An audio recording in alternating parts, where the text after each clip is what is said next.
추도식 직전에 박 전 대통령은 재판정에 설 것으로 보입니다. 53일만 아니겠습니까? 지금 박근혜 전 대통령에 대해서 건강에 대한 이야기도 많았는데요. 어떻게 호송이 될지, 그리고 재판에 처음으로 모습을 드러내게 될 때 박근혜 전 대통령은 경호가 있게 되나요? 일단 결론부터 말씀드리면 청와대 경호실이나 경찰의 경우는 없습니다. 네. 내일 오전 8시 40분쯤에 아마 서울구치소에서 호송차를 타고 출발하게 될 텐데 호송차 안에는 혼자 탑승하게 됩니다. 이유는 안전과 고려, 그 경호도를 고려해서 아마 그 교도관만 탑승하게 될 것으로 알려졌는데 다만 어떤 이제 만약에 사고를 대비해서 네. 그 SUV 차량이 호송차 앞에서 같이 출발을 합니다. 청와대 경호실이 이렇게 밝혔어요. 법원에서 요청이 오면 고려를 하겠지만 그런 요청이 없어서 따로 경호를 하지 않는다라고 이야기를 했고요. 경찰도 마찬가지라고 오늘 공식적으로 입장을 밝혔습니다. 일단은 그 이동로 안전 차원에서 최소한의 교통 관리를 지원을 하고 이제 법정 내부나 외부의 어떤 그 질서를 위해서 병력을 지원한다라고 이야기를 했습니다. 다만 호송차 앞 뒤에 그 우리 경찰 사이드카가 한 대씩 이렇게 달라붙고요. 네. 그리고 그 아마 내일 그 박근혜 전 대통령이 아마 구치소에서 출발하게 되면 많은 언론사 차량도 아마 함께 동시에 그 상황을 중계하기 위해서 출발을 하게 될 텐데 그 언론사 차량과의 어떤 그 안전거리 확보를 위해서 사이드카 5대 정도만 뒤따라갈 예정이라고 경찰이 공식적으로 밝혔습니다. 헬기도 뜨나요? 헬기는 뜨지 않을 것으로 지금 알려졌습니다. 네. 그러면 공판은 공개를 합니까? 어느 정도 공개인가요? 오늘 그것도 이야기가 나왔는데요. 네. 그 내일 오전 10시에 이제 대법정에서 열리는데 그 대법정 안에 들어와서 공판 개시 전까지만 공개를 한다고 지금 법원 측에서 허가를 낸 상태입니다. 네. 지난 3월 31일에 구속이 됐으니까 53일 만에 이제 공개석상의 모습을 드러내게 되는 건데요. 뭐 최순실 씨도 당연히 같이 나올 것이고 그 신도빈 롯데그룹 회장도 출석할 예정이라고 합니다. 옷은 아마 미결 신분이라서 그 수의가 아닌 정장 차림으로 나올 것으로 지금 알려지고 있는데 다만 그 수임번호 503번이라는 명찰을 좀 달아야 합니다. 그리고 네. 그 지금 화면에 나오는 것처럼 그 올림머리는 사실상 불가하다는 입장인데 왜냐하면 이 실핀이 금속으로 되어 있는데 반입이 금지되기 때문에 아마 저 올림머리는 볼 수 없을 것으로 예상이 됩니다. 워낙 결벽에 가까운 완벽하게 대중 앞에 보이는 모습으로 자신의 정치적 메시지를 대신했던 박 전 대통령 아니겠습니까? 그렇죠. 이게 사실은 이제 저 올림머리라는 게 그냥 일상적인 머리가 아니라 하나의 정치적 이미지거든요. 사실은 네. 이제 예전에도 뭐 머리를 내린 적도 있습니다만은 본인이 저렇게 하는 것은 이제 어떤 유경수 여사의 이미지라든지 그런 어떤 정적 이미지가 있고 또 저런 모습이 갖춰지지 않으면 절대 대중 앞에 서지 않는 이제 그러한 결벽증도 그동안 우리가 잘 봐왔지 않겠습니까? 네. 그렇지만 이제 내일이라는 상황은 이제 어쩔 수 없이 이제 대중 앞에 드러내야 되는 것인데 아무래도 참 여러 가지로 생각이 만감이 교차할 것 같아요. 특히 또 국민들 앞에 본인의 어떤 그냥 본연의 모습 이런 자체로 이제 나타나야 되기 때문에 상당히 본인도 여러 가지 뭐 심경의 어떤 변화가 있을지 늘 주목됩니다만은 네. 아무래도 이제 구치소 안에 있을 때 뭐 건강이 안 좋다라든지 뭐 이런 여러 가지가 있었기 때문에 그런 것도 좀 내일 확인이 될 것 같습니다. 특히 뭐 이부 여러 가지 양쪽의 어떤 의견을 끌렸었는데 많이 야였다. 뭐 이런 이야기도 있었고 아니다. 뭔가 좀 그 안에서는 건강하게 지내고 있다. 뭐 이런 이야기도 있었기 때문에 내일 아마 그런 모습 자체를 보면 박 전 대통령의 건강 상태가 어느 정도 될지 이제 상황이 좀 판단이 될 것 같습니다. 이게 형사재판이기 때문에 네. 본인 확인 과정을 거치잖아요. 네네, 인정신문이라고 하죠. 예, 인정신문. 저는 직업이 뭡니까 할 때 박근혜 전 대통령이 뭐라고 답변을 할지 그게 상당히 궁금해요. 네. 다른 분들도 이미 많이 지적을 했습니다만 전직 대통령입니다라고 할지 아니면 지금은 무직입니다라고 할지. 그리고 이제 제일 중요한 건 박근혜 전 대통령이 뉴스와도 담을 쌓고 뭐 일체 보지 않았다 이렇게 얘기를 한 걸로 지금 전해지고 있는데 본인에게 적용된 이 혐의 이걸 어디까지 인정을 할지 또는 나에게 과연 이러이러한 죄목을 지은 거에 대해서 네. 어떻게 지금 감당을 하고 있는지 이게 이제 본인의 입을 통해서 육성을 통해서 처음으로 나오는 거 아니겠어요? 네. 이런 점이 변호인들과 어떻게 상의를 했는지 상당히 궁금하기 때문에 내일 재판이라는 게 정말 온 국민의 관심을 끌 것 같은데 네. 다만 국민들의 시선이 사실 지금 박근혜 전 대통령에 대해서 좀 싸늘해져 있지 않습니까? 또 상대적으로 지금 누차 얘기했듯이 새 대통령에 대한 기대감 이거하고 또 맞물려서 네. 지금은 이제 박근혜 전 대통령에 대한 동정론도 많이 지금 줄어든 것 같고요. 그런 점들이 많이 다 작용하지 않을까 싶습니다. 내일 아마 이제 최순실을 처음으로 이제 지난 최순실이 독일 가기 전에 이제 보고 처음으로 보는 거 아니겠습니까? 그렇기 때문에 아마 이제 물론 옆에 변호인 한 명 있지만 바로 옆자리에 이제 최순실이 앉게 되거든요. 어떻게 이루어질지 한번 배치도를 저희가 보면 바로 옆에 그렇습니다. 서게 지금 되는 이제 건 아닌가요? 변호인이 중간에 있게 되나요? 변호인이 중간에 있습니다. 네. 그러니까 박근혜 대통령이 앉고 그다음에 변호인이 앉고 최순실이 앉고 또 최순실의 변호인이 앉고 네. 그다음에 신동민 회장 앉고 그다음에 변호인이 앉고 이런 식으로 이제 바로 검찰석을 마주 보면서 앉기 때문에 사실 뭐 바로 옆자리에 있는 거나 뭐 진배가 없기 때문에 지금 보면 박근혜 전 대통령은 모든 혐의를 자기는 몰랐다. 이건 모두가 네. 최순실이가 다 알아서 했고 지금 그 어떤 최순실의 일이다라고 지금 떠넘기고 있는 상황이잖아요. 그렇다면 지금 최순실을 어떤 눈빛으로 바라볼지 아무래도 뭐 눈빛은 피할 수는 없을 것 같은데 상당히 오랫동안 뭐 재판이 진행되면 지금 재판정에다 계속 재판을 분리해 달라고 지금 끊임없이 요구를 하고 있거든요. 네. 근데 지금 재판정은 이 사건 자체가 분리할 수 없는 사건이기 때문에 두 사람이 함께 재판에 참석해야 된다는 그런 이제 고집을 하고 있습니다. 재판정에서는. 그렇기 때문에 아마 내일이나 또 지금 일주일에 2번 정도 지금 재판이 진행이 될 예정이거든요. 네. 그렇다고 한다면 아마 최순실은 상당 부분 같이 봐야 될 그런 상황이기 때문에 내일 아마 박 전 대통령이 최순실을 어떤 눈빛으로 바라볼지 또 최순실은 박 전 대통령 어떻게 바라볼지 그것도 상당히 관전 포인트라고 할 수가 있겠습니다. 96년에 전두환 노태우 두 대통령이 섰던 법정이잖아요. 네. 그때 아마 공개됐을 때 노태우 전 대통령이 전두환 전 대통령에서 아마 손을 잡으려고 했는데 그걸 잡았죠. 뿌리쳤죠. 네. 예, 그런 장면 뭐 이런 게 내일 또 혹시 비슷하게 연출이 된다면 그것도 뭐 관심을 많이 끌지 않겠습니까? 417호 대법정에서 이뤄질 재판입니다. 아마 재판을 시작한다는 판사의 발언 이전까지는 언론에 공개될 것으로 보이는 박근혜 전 대통령 추 기자가 얘기했던 53일 만의 외출입니다. 공식 석상의 처음 모습을 드러내게 되죠. 과연 어떻게 검찰에 진술했던 대로 법원에서 자신이 이야기하게 될지 저희가 그 단서를 포착할 수 있는 검찰에서의 진술조서 몇 개를 보도를 통해서 전해드리고자 합니다. 전면 부인이었어요. 특히 장시호 씨에 대해서도 이미 장시호 씨가 결혼식 때 오셨다라고 이야기를 한 바가 있었는데 보도를 통해서 최순실 씨의 언니의 딸이라는 걸 알게 됐다고 얘기했다고 하거든요. 그러니까 박근혜 전 대통령은 정유라 씨도 잘 모르고 최순실 씨는 그냥 주변에 있는 사람일 뿐이고 뭐 장시호의 경우에도 마찬가지로 잘 몰랐다 이렇게 지금 네. 얘기를 하고 있는데요. 그동안에 나왔던 뭐 여러 가지 진술을 볼 때는 몰랐을 가능성은 별로 없다. 네. 이렇게밖에 생각할 수가 없는 게 장시호 씨 얘기를 들어보면 이 박근혜 전 대통령을 큰엄마라고 불렀다고 하지 않습니까?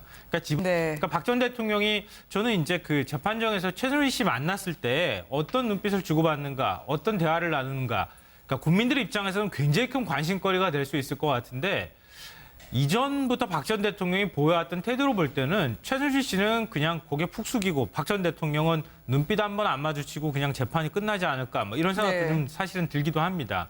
그러니까 그만큼 박 전 대통령이 최순실 씨를 아는 척을 하거나 아니면 최순실 씨 일가를 아는 척을 했을 때 재판 과정에서 오히려 불리하게 작용할 가능성이 높기 때문에 박 전 대통령 입장에서는 철저히 모르쇠로 일관하는 것이 재판 과정에서 오히려 도움이 되지 않을까 싶습니다. 수첩이 있었고요. 그리고 진술이 있었습니다. 또 불과 6개월도 넘지 않은 시점에서 장시호 씨의 증언이 있지 않았겠습니까? 그거를 왜 다 부인을 하게 되는 걸까요? 박근혜 전 대통령의 전략은 어떻게 될지 일단 당시의 조카 장시호 씨의 발언으로 한번 들어가 보도록 하겠습니다. 지금 박근혜 대통령 한 번도 본 적이 없다고 그랬죠. 제가 대통령 되시기 전에 결혼식 때, 제 결혼식 때 한번 뵌 적 있습니다. 그 뒤로는 대통령이 되고 난 뒤로는 없습니다. 본 적이 없다. 자신의 결혼식에 참석했다는 박근혜 전 대통령에 대해서 최순실의 조카 장시호 씨가 이렇게 이야기를 했는데요. 과연 재판에서는요, 최순실과 박근혜 전 대통령 어떤 입장으로 서로 이야기하게 될까요? 각자 유리하게 하는 방향이겠습니까? 아니면은 서로가 서로에 대해서 조금씩 조력을 보탤까요? 일단 최순실 측 그 변호인 측에서 네. 이야기한 대로라면 그 서로에게 유리한 대로 이야기를 할 수 있다라는 얘기까지 나왔습니다. 그래서 네. 아마 좀 전에 평론가님께서 얘기하셨는데 서로 얼굴도 안 볼 수 있다라고 얘기하겠지만 박근혜 전 대통령이 18개 혐의를 모두 부인하는 상황에서 만약에 서로 진술이 엇갈린 부분이 있고 그 부분이 굉장히 재판에 큰 영향을 미친다고 봤을 때는 아마 서로 상반되는 주장을 하는 어떤 그런 상황도 연출을 안 되리라는 법이 없습니다. 왜냐하면 네. 지금은 네가 죽고 내가 살고 이런 문제잖아요. 서로 뭐 협력해서 좀 뭘 피해가겠다 어떤 이런 것보다는 아마 그래서 서로 대립되는 어떤 그런 진술도 나올 확률을 배제할 수 없다라고 보는 시각들도 있습니다. 네. 지금 보면 이제 그 마지막 진술조서 이 내용을 보면 대부분의 혐의 자체를 본인은 몰랐다라고 이야기를 하고 있고 네. 또 최순실과 정호성이 알아서 했던 것이기 때문에 자신은 몰랐다. 그러니까 이제 최순실한테 다 책임을 떠넘기는 거죠. 정호성한테 떠넘기고. 근데 최순실의 진술을 보면 최순실은 지금 어떻게 증언을 하고 있냐면 지난번 33차 재판에서는 네. 이 사건 자체가 결국 고영태와 그리고 한 검사 그러면서 그 검사 이름을 윤석열 서울중앙지검장이라고 이야기 들었어요. 그렇죠. 그럼 이 두 사람이서 뭔가 계획을 짜서 이걸 했다라고 이야기를 하고 했단 말이죠. 그래서 재판장에서 그 바로 검사 측에서 이제 문제 제기를 하니까 재판장에서 그 말은 취소해라 이렇게 하니까 또 이야기를 했단 말이에요. 이거는 윤석열 그 지검장과 그다음에 이제 고영태가 짜고 한 것이다 이렇게 하고 있는데 그 전략은 결국 그런 것 같습니다. 아마 박근혜 전 대통령은 자신의 책임을 최순실한테 떠넘기고 네. 최순실은 이번 사건은 고영태와 그다음에 윤석열 지검장의 어떤 그런 계획에서 이루어졌고 이런 쪽으로 모두 책임을 전가하는 이런 쪽으로 어떤 재판 전략을 좀 짜고 있지 않는가라는 생각이 듭니다. 네. 상당히 청와대에 있을 때도 자신의 보도를 집중적으로 봤던 것 같습니다. 바로 이영선 행정관이 휴대폰을 닦으면서 최순실 씨에게 넘겨줬던 장면까지 봤다고 하던데요. 의상비를 그때는 최순실 씨에게 전달되는 과정이었다. 또 이재용 부회장에 대해서도 아니 정유라를 왜 안 챙기냐고 질책을 내가 어떻게 하냐. 오히려 감사해 했었다라고 이야기를 하더라고요. 예, 박근혜 전 대통령에 대한 피의자 신문 조서에서 그런 얘기들이 쏙쏙 나오는데 방금 다른 코멘테이터들이 얘기하셨듯이 제가 보기에도 박근혜 전 대통령과 최순실은 아마 이 첫 번 재판에서야 뭐 어떤 태도를 보일 거냐 이게 물론 관심사지만 이후에 계속 이어지는 재판 과정에서는 네. 치열한 아마 서로 상반되는 진술로 일관을 하지 않을까라는 짐작을 합니다. 어찌됐든 뭐 검찰이 경제 공동체 뭐 여러 가지 다른 점에서도 양쪽이 불가분의 관계였다라는 점을 누차 강조를 했지만 박근혜 전 대통령 입장에서는 지금 얘기처럼 모든 걸 다 부인하고 있는 상황인데 네. 이거를 그대로 다 수용할 리가 없을 것 같아서 최순실과 박근혜 전 대통령이 혹시라도 직접 이렇게 의견이 충돌되는 상황까지도 네. 재판장에서 연출을 하지 않을까 이런 짐작도 됩니다. 피고인 박근혜에 대한 신문이 이루어지게 될 텐데요. 네, 말씀해 주시죠. 그런데 그 박근혜 전 대통령의 진술이 얼마나 설득력이 있을 것인가. 이게 경호관, 현재 그 경호관이죠. 이영선 경호관이 가서 그걸 최 씨한테 돈을 전달해 주기 위해서 갔던 것일 뿐 거기 네. 가서 뭘 딱히 최순실 씨의 어떤 비서처럼 행동하거나 그런 건 아니다. 와이셔츠에서 휴대전화 닦아서 주는 거나 뭐 이런 거는 뭐 거기 가가지고 우연히 있었던 일일 뿐이다. 이런 식으로 이제 얼버무리는 것 같고요.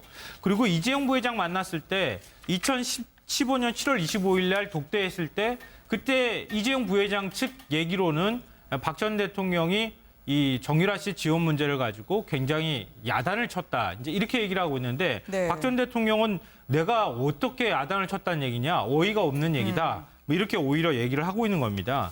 그러니까 지금 박 전 대통령은 핵심적인 어떤 피의 사실과 관련해서 하나도 사실 인정을 안 하고 있는 거나 마찬가지인데 네. 문제는 주변에 있는 어떤 정황 증거라든가 직접 박 전 대통령을 만났다고 하는 사람들은 박 전 대통령이 지시했다거나 아니면 어쩔 수 없이 박 전 대통령의 강압에 의해서 이루어진 일이다. 오히려 그렇게 해서 박 전 대통령한테 또 책임을 지금 전가하고 있는 상황이거든요. 이런 문제에 관해서 재판부가 어떤 판결을 내릴지 이건 좀 계속 공판 과정에서 좀 지켜봐야 될 것 같습니다. 국정농단에서 자신이 아닌 최순실의 말을 듣고 그 명령을 이행했던 안봉근, 이재만, 정호성 전 비서관에 대해서도 정윤회 씨가 비서실장 역할을 했으니까 자연스럽게 익숙한 거지 자신이 지시한 게 아니다라고 하면 자신을 모시고 섬겼던 부하 탓을 하는 부족한 덕장의 인상만 더 짙어지지 않을까요? 그러니까 이게 지금 참 이해가 안 되는 게 지금 이제 그 뭐 김막업 씨나 또 뭐 다른 이제 그 관저에 있었던 사람들 이야기를 들어보면 네. 결국 이제 매주 일요일마다 최순실이 이제 관저로 들어왔고 그 자리에서 사실 3인방을 모아놓고 회의를 했다는 거 아니겠습니까? 또 바로 옆에 있었던 김막업 씨 증언은 가끔씩 그 회의에 이제 박 전 대통령이 참여를 했다는 거예요. 자, 그런 게 이제 지금 증거로 나오고 있는데 그러면 그 상황들을 몰랐을까 과연? 박 전 대통령 그러면 이렇게 최순실이 매주말 들어와서 3인방하고 무슨 자격으로 회의를 하겠습니까? 그리고 3인방하고 왜 그 최순실한테 보고를 하겠습니까? 그 상황을 뻔히 바로 옆에서 지켜봤던 박 전 대통령이 아니 내가 시키지도 않았는데 나는 모른다 이렇게 이야기하는 것 자체가 얼마나 설득력 있겠나는 것이죠. 네. 또 그리고 지금 전화 통화 내용 자체가 보면 100여 차례 정도 통화를 한 걸로 나오지 않습니까? 자, 그러면 본인은 뭐 기억이 없다고 이야기하는데 그런 객관적인 전화 통화 기록은 나오는 것이거든요. 그러면 박 전 대통령이 지금 자기는 정호성이가 뭘 한지도 몰랐고 다 자기들이 알아서 그냥 했다라고 하는 증언 자체가 과연 판사 입장에서 봤을 때 이게 과연 설득력이 있겠냐는 것이거든요.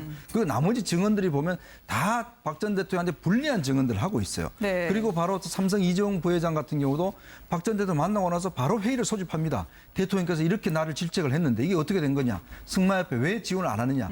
바로 그런 것도 보면 삼성 관계자들 증언들이 다 나와 있어요. 네. 그런데 그런 이야기를 한 적이 없다라고 하면 오히려 재판장 입장에서 볼 때는 100사람이 다 똑같은 증언을 하는데 한 사람만 지금 다른 증언을 하고 있단 말이죠. 그래서 결국 누구의 증언을 채택하느냐. 그거는 제가 볼 때는 뭐 명백한 것이 아닌가 이렇게 네. 보여집니다. 장시호에 대한 부인은 어떻게 해석해 드시나요? 글쎄요. 박근혜 전 대통령이 사실 아까도 잠깐 말씀드렸습니다만 이미 지금 청와대에서 나와서 지금 구치소에 가서조차도 네. 지금 돌아가고 있는 이 일에 대해서 내가 지금 받아들이기가 힘들다라는 식의 의식 또는 생각 이런 네. 것들이 지금 변호인을 통해서 조금씩 나오지 않습니까? 그러니까 장시호에 대해서조차도 나는 모른다라든지 방금 최순실이 오히려 내 비서들을 소집을 해서 회의를 했다라든지 뭐 이런 것들은 사실 글쎄요, 뭐 국민들도 납득하기 어려운데 방금 우리 이현정 의원 지적처럼 재판부가 아마 그런 얘기를 수용을 하지 못하지 않을까 싶습니다. 네. 그런 얘기가 한 번은 가능하겠지만 그게 되풀이되기는 어려운 거 아니겠느냐 저는 그렇게 짐작이 됩니다. 네. 지금 그 장시호 씨가 결혼식 때 한 번 뵌 적 있다라고 진술을 했는데 박근혜 전 대통령은 본 적이 없다라고 이야기한 부분은 네. 상당히 장시호 씨가 설득력 있는 주장을 하고 있어서 지금 박 전 대통령이 거짓말로 지금 보여지는 상황들이 있습니다. 왜냐하면 그때 당시에 그 장시호 씨가 자기 결혼을 했을 때 왜 기억을 하느냐면 경호원을 너무 많이 데리고 와서 약간은 불편했다라는 구체적인 진술도 있었고요. 그때 당시에 박근혜 대통령이 그 유세 과정에서 그 얼굴에 면도칼로 상해를 입었던 그때입니다. 그래서 그렇게 아픈 상황에서도 결혼식에 참석할 만큼 돈독한 관계를 갖고 있었다라고 봤을 때 지금 장시호 씨를 본 적이 없었다라고 이야기하는 부분 합리적으로 맞지 않는다는 이야기가 된다는 지적이 나오고 있는 겁니다. 내일만 재판을 하는 게 아닙니다. 또 목요일에도 나와야 하고요. 지금 일주일에 3번씩 재판이 이어지는 강행군. 이거 박 전 대통령이 감당할 수 없는 건강 상태다. 또 재판과 함께 검찰 때도 영장 심사 때도 도시락이 들어갔었거든요. 네. 어떻게 될까요? 지금 일단 이제 건강 상태와 관련해서는 이제 이 지금 재판부가 이제 지금 집중 심리제라 그러죠. 네. 재판을 이제 빨리 진행해서 왜냐하면 이게 10월 16일 날까지 1심 선고가 나와야 됩니다. 근데 지금 재판 증인으로 지금 거의 몇백 명을 400여 명 가까운 증인을 신청해 놓고 있어요. 지금 네. 모든 다른 증거를 부동의하기 때문에 이걸 재판장에 나와서 다 동의를 해야 되는 그런 상황이거든요. 근데 지금 건강 상태가 안 좋다 그러면서 재판을 자꾸 이제 좀 일주일에 한 번 정도만 하자라고 이야기를 하고 있는 전략 자체가 보면 좀 재판을 끌겠다는 거예요. 네. 그러면서 이제 재판이 끌면 어차피 그러면 10월 달 되면 재판 1심이 안 나니까 그때 그럼 석방할 수밖에 없지 않습니까? 그러니까 그런 어떤 것을 노리는 것이 아닌가라고 이야기를 하고 지금 이제 네. 그 건강의 어떤 신부전, 만성 신부전이라든지 또 몸이 부었다든지 뭐 이런 것들을 이제 제기를 하고 있는 것 같고 네. 그리고 지금 이제 재판장에 나오게 되면 아마 점심 문제를 이제 또 해결해야 되니까 그럼 아마 법원 측에서 이제 김밥이라든지 샌드위치라든지 이런 걸 좀 준비를 하는 것 같습니다. 그래서 지난번에도 이제 뭐 검찰 출두했을 때도 마찬가지 준비를 했지만 간단한 요기를 하고서 재판을 계속 진행할 텐데 이게 네. 지금 아무래도 재판이 아마 제가 볼 때는 굉장히 치열하게 전개될 수 있는 가능성이 높아요. 네. 한번 재판하면 이 사안에 대해서 지금 8 혐의 자체가 지금 굉장히 많기 때문에 이 사안에 대해서 전부 다 증언들이 지금 그 서로 간에 어긋나기 때문에 굉장히 어떤 에너지가 많이 소모될 가능성이 있습니다. 그렇기 때문에 아마 재판 진행 과정도 아마 재판장 입장에서 볼 때는 이 재판을 좀 합리적으로 운영하려면 박 전 대통령 건강 상태도 계속 체크를 하면서 아마 운행할 수밖에 없을 것 같습니다. 서로가 앞으로 함께 심리를 받기를 원하지 않고 있습니다. 일명 병합 심리죠. 최순실 씨는 이에 대해서 살을 내는 고문이라고 변호인 통해서 이야기한 바가 있는데 어떻게 될까요? 근데 그 아마 재판부는 받아들이기가 좀 쉽지가 않을 네. 겁니다. 왜냐하면 최순실 씨가 가지고 있는 혐의 이 내용하고 박근혜 전 대통령의 혐의 내용이 지금 일치하고 있는 상황이거든요. 두 사람의 재판을 따로 실시할 이유가 없는 겁니다. 보통 이런 경우에는 병합 심리를 하고 재판을 함께 해야 되는 게 맞는 건데요. 그러니까 이 지금 박 전 대통령이나 아니면 최순실 씨 입장에서는 네. 두 사람이 만나는 것 자체가 이미 이제 껄끄러운 상황이기도 하고요. 지금 이제 명분으로 얘기하고 있는 것이 특검이나 검찰에서 특히 특검에서 조사한 내용을 인정할 수 없다. 이제 이렇게 얘기를 하고 있는 상황인데 이게 나중에 가서 이제 시간 끌기를 하려고 하는 전략인 것인지는 아직 뭐 정확하게는 알 수 없지만 두 사람이 확실하게 자기 재판에서 뭔가 양쪽의 사람한테 서로 간에 이제 자기 유리한 주장을 하게 될 경우에는 서로 반대되는 진술을 할 가능성이 있기 때문에 네. 그런 과정에서 만약에 최순실 씨가 불쑥 박 전 대통령의 관계를 폭로한다거나 이렇게 오는 상황이 벌어지지 않을까 뭐 우려하는 측면에서 그런 얘기가 나오고 있는 것 같습니다. 네. 아까 건강 문제 말씀하셨는데요. 내일 이제 그 8시 40분쯤에 서울구치소에서 나와서부터 네. 그 법원에 도착하고 그다음에 차에 내려서 계단으로 들어가고 그리고 공판 전까지 이 모든 지금 현재 그 방송사에서 이 풀을 구성해서 지금 촬영을 할 예정이기 때문에 아마 내일 화면을 통해서 좀 생생하게 볼 수 있을 것 같고요. 식사 문제 같은 경우도 한 가지 짚고 넘어갈 게 지난번에 그 검찰 조사하고 영장 심사 때는 이제 그 경호원들이 도시락을 준비해 왔는데 이번에는 그렇게는 안 되고 구치소 측에서 도시락을 준비한다라고 이야기를 합니다. 건강 이상 또 아무래도 심리적 불안이나 이런 문제들에 대해서 박 전 대통령이 재판을 받는 도중에 재판을 받기 어려운 상태다라고 나올 수 있는 개연성도 있거든요. 그럴 경우에는 구속 여부에 대해서 굉장히 논란이 일어날 가능성이 있습니다. 그래서 내일 첫 모습을 어떻게 드러내느냐 이게 앞으로 박 전 대통령이 재판을 어떻게 임하느냐를 좀 상징적으로 가늠해 볼 수 있는 모습이 되지 않을까 싶습니다.